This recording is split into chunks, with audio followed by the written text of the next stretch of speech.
Assalamualaikum warahmatullahi wabarakatuh. Perkenalkan, nama saya Nina Fauzia dengan nomor induk mahasiswa 11880300134. Di sini saya akan memaparkan pokok bahasan makalah kelompok mengenai pesantren. Yang pertama itu ada pengertian pesantren. Nah, pesantren itu merupakan salah satu lembaga pendidikan di Indonesia yang diperkirakan sudah berdiri sejak dahulu sekali, bahkan bertepatan dengan datangnya Islam ke Indonesia. Nah, pesantren itu sendiri merupakan wadah atau tempat berlangsungnya pembelajaran khusus tertentu yang mencakup tentang ilmu-ilmu atau pengetahuan tentang keislaman, yang dimana memiliki sistem yang kompleks dan tersusun. Nah, pesantren pertama kali didirikan oleh salah satu wali songo, yaitu Syekh Maulana Malik Ibrahim, yang merupakan salah satu wali songo yang berasal dari Gujarat, India. Nah, para wali songo tersebut tentu tidak begitu kesulitan untuk mendirikan pesantren, karena pesantren memang sudah didirikan sejak dahulu, bahkan usianya itu hampir sama dengan dengan masa kemerdekaan Indonesia, bahkan sebelumnya. Nah, adapun Syekh Maulana Maghribi, yaitu salah satu wali songo juga yang merupakan tokoh pertama, pemikir utama yang meletakkan dasar-dasar pendidikan pesantren di Indonesia. Nah, perlu diketahui, pesantren ini itu pada masa awalnya itu merupakan sebuah lembaga atau sarana utama para wali songo untuk menyebarkan agama Islam di Indonesia. Selanjutnya, adapun tujuan diberdirikannya lembaga pesantren yaitu untuk mendirikan dan membangun kepribadian seorang muslim. Nah, kepribadian seorang muslim itu seperti apa sih? Kepribadian seorang muslim itu yaitu dia yang beriman dan bertakwa kepada Allah, memiliki pribadi yang baik dan berakhlakul karimah, berakhlak mulia, terus bermanfaat bagi dirinya sendiri maupun bagi masyarakat dan negara, dan juga memiliki teguh dalam pendirian akan apa yang diyakininya. Terus tentu para santri diharapkan bisa juga menyebarkan agama Islam secara turun-temurun gitu, menyebarkan agama Islam di tengah-tengah masyarakat. Untuk selanjutnya yaitu ada tipologi pesantren atau tipe-tipe pondok pesantren. Nah, yang pertama itu ada pondok pesantren salafiyah.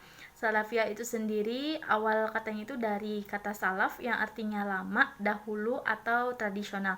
Jadi pondok pesantren salafiyah merupakan pondok pesantren yang proses pembelajarannya itu menerapkan konsep tradisional yang memang sejak awal sudah berkembang pertumbuhannya. Terus yang kedua itu ada pondok pesantren khalafiyah. Nah, berbanding terbalik dengan pondok pesantren salafiyah, kalau khalafiyah ini itu berarti pondok pesantren modern, yang dimana konsep pembelajarannya itu menerapkan sistem-sistem sebagaimana halnya yang ada di pendidikan formal, kayak misalkan MA, MTS, ataupun madrasah aliyah negeri, seperti itu. Untuk selanjutnya yang ketiga yaitu ada pesantren konvergensi. Nah, pesantren jenis konvergensi ini merupakan gabungan antara pesantren modern dengan pesantren salafiyah. Jadi di sisi lain, pesantren salafiyah yang identiknya mempelajari kitab-kitab kuning yang dimana penulisnya itu merupakan para kiai zaman terdahulu. Di sisi lainnya para santri juga mempelajari beberapa pelajaran tambahan seperti ada bahasa Arab, bahasa Inggris, dan yang lainnya. Terus yang terakhir yaitu ada pesantren mahasiswa. Nah, pesantren mahasiswa ini tuh merupakan pesantren di mana asrama-asramanya itu berasal dari para mahasiswa. Untuk selanjutnya itu ada elemen pesantren. Nah, elemen pesantren itu terdiri dari yang pertama itu ada pondok. Nah, sudah jelas pondok itu berarti sebuah bangunan utama di mana para santri tinggal di sana untuk menimba ilmunya. Terus yang kedua itu ada masjid, tentu saja. Masjid sebagai sarana peribadatan dan sarana pembelajaran lainnya mungkin bagi para santri dan asatidnya. Terus yang ketiga itu ada santri, tentu saja. Santri atau berarti pelajar yang merupakan tokoh utama yang mempelajari ilmu-ilmu di pesantren. Terus ada juga kitab-kitab yang dipelajari oleh santri. Terus yang terakhir itu ada kiai. Kiai itu berarti guru atau ustadz dan ustazah yang mengajari santri-santrinya ilmu-ilmu agama. Untuk selanjutnya itu ada metode pembelajaran di pesantren. Nah, metode pembelajaran di pesantren itu pada intinya ada dua. Yang pertama itu ada metode pembelajaran salaf atau tradisional. Nah, metode pembelajaran salaf atau metode yang bersifat tradisional ini merupakan metode yang diselenggarakan menurut kebiasaan yang telah lama dilaksanakan oleh pondok pesantren terdahulu gitu. Jadi sifatnya itu tradisional dan menerapkan sistem pembelajaran yang memang sudah diterapkan pada masa zaman dahulu. Nah, yang kedua itu ada metode pembelajaran tajdid atau baru. Sifatnya itu metode pembelajaran yang memang sudah diperbaharui dan mengikuti metode masyarakat modern pada umumnya. Adapun untuk selanjutnya yaitu manajemen dalam pesantren. Nah, menurut Ramayulis beliau menyebutkan bahwasanya pesantren itu memiliki 8 prinsip manajemen. Nah, diantaranya itu ada sikap ikhlas, bersikap jujur, terus amanah, adil, mampu bertanggung jawab, dinamis, praktis, serta fleksibel. Kemudian untuk pembahasan yang terakhir yaitu mengenai studi kasus yang diangkat tentang sebuah pesantren modern yaitu bernama pesantren At-Thoriq. Nah, pesantren At-Thoriq ini berdiri sejak tahun 2009. Nah, uniknya dari pesantren ini tuh yaitu terletak pada segi pembelajaran yang diberikan. Pada umumnya, pesantren itu hanya memfokuskan pada pembelajaran agama dan kajian-kajian Islam lainnya, tetapi dalam metode pembelajaran di pesantren At-Thoriq ini, mereka juga berfokus pada lingkungan atau masalah ekologi. Nah, pesantren At-Thoriq itu sendiri memiliki visi dan misi. Yang pertama itu ada menyebarkan pengetahuan agama, itu jelas. Misi yang utama itu menyebarkan pengetahuan agama. Terus yang kedua itu mencetak kader agroekologi yang berpandangan pada penyelamatan dan kepedulian terhadap bumi, manusia, serta masa depan. Adapun untuk selanjutnya yaitu pembahasan mengenai salah satu lembaga pendidikan yang ada di Indonesia, entah itu sekolah maupun pondok pesantren gitu. Nah, adapun yang akan saya bahas kali ini yaitu tentang pondok pesantren yang berada di Kota Kuningan, tepatnya di Desa Ciawi Gebang. Nah, pondok pesantren ini bernama Pondok Pesantren Salsabila. Nah, adapun latar belakang yang berdirinya dari Pondok Pesantren Salsabila ini, Pondok Pesantren Salsabila ini itu pertama kali didirikan pada tahun 2013. Nah, berbeda dengan pondok pesantren yang lainnya, Pondok Pesantren Salsabila ini tuh merupakan sebuah lembaga pendidikan yang merupakan boarding school yang kawasannya itu masih berada dalam cakupan sekolah MAN 2 Kuningan atau MAN Ciawi Gebang. Jadi pondok pesantren ini tuh berdiri karena memang berada di bawah naungan Kementerian Agama, dan dia pertama kali didirikan itu pada tahun 2013, dan pondok pesantren Salsabila ini tuh masih berada di dalam cakupan sekolah negeri, sekolah madrasah aliyah negeri MAN 2 Kuningan atau MAN Ciawi Gebang.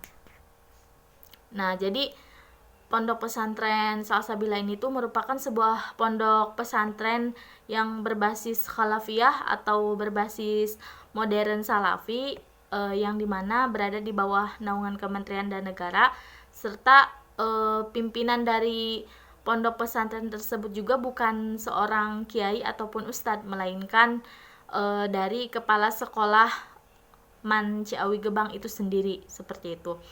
Nah, jadi pondok pesantren ini tuh pondok pesantren modern salafi, yang dimana di dalamnya juga sistem pembelajarannya itu menggunakan sistem seperti sekolah pada umumnya. Jadi proses pembelajaran itu dilaksanakan di kelas-kelas yang sudah ada.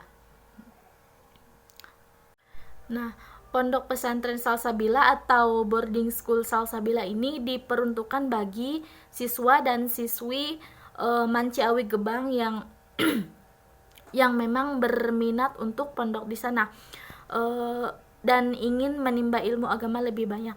Tetapi biasanya rata-rata yang memilih mondok atau memilih tinggal di boarding school Salsabila tersebut itu adalah siswa dan siswi yang merupakan datang atau pindahan dari luar kota Kuningan. Jadi karena terkendala jarak yang sangat jauh dan tidak memungkinkan siswa maupun siswi untuk melakukan kegiatan belajar secara pulang pergi, akhirnya para siswa lebih banyak memutuskan untuk tinggal di boarding school Salsabila tersebut. Nah, tentu bukan itu saja alasannya, ada juga ada juga siswa dan siswi yang memang masih tinggal di cakupan Kuningan dan memang dekat dengan sekolah MAN Ciawi Gebang. Dia juga berniat ingin menimba ilmu dan tinggal di boarding school karena memang ingin menimba ilmu agama lebih banyak dan menjadi seorang hafizoh Al-Quran. Adapun visi dan misi dari pondok pesantren Salsabila ini tuh yang pertama itu mendidik para peserta didik untuk membangun karakter yang baik dan berakhlakul karimah seperti halnya yang dicontohkan oleh Nabi Shallallahu Alaihi Wasallam. Kemudian mendidik para peserta didik untuk menanamkan kesadaran ketuhanan. Terus yang ketiga itu mengamalkan Al-Quran dan As-Sunnah dalam kehidupan sehari-hari. Kemudian ada juga meningkatkan kemauan bagi peserta didik dalam berkomunikasi dengan yang lainnya. Terus mempersiapkan peserta didik untuk menjadi seorang hafizoh, karena memang sistem di sana juga ada program tahfiz yang memang diterapkan. Terus yang terakhir itu ada membangun pribadi yang berpengetahuan dan mampu dalam menghadapi arus modernisasi dalam bingkai ketakwaan. Adapun distingsi atau perbedaan antara pondok pesantren Salsabila dengan pondok pesantren yang lainnya itu terletak pada sistem pembelajaran yang berlaku di sana. Jadi sistem pembelajaran yang berlaku di sana itu bersifat modern, dan pembelajaran juga dilaksanakan dibagi dalam kelas-kelas tertentu. Kemudian akan tetapi di sana juga belajar kitab-kitab kuning atau kitab-kitab salafi yang memang selalu diajarkan dalam pesantren yang salafi, seperti itu. Kemudian hal yang membedakannya juga Pondok Pesantren Salsabila ini itu berada di bawah naungan Kementerian Agama. Jadi pemimpin dari pondok pesantren itu bukan seorang kiai maupun ustadz atau dipimpin oleh perorangan, melainkan kepala sekolah yang memang yang memang berada di sekolah Mandua Kuningan tersebut. Mungkin itu saja yang dapat saya sampaikan. Kurang dan lebihnya mohon dimaafkan. Billahi taufik wal hidayah. Wassalamualaikum warahmatullahi wabarakatuh.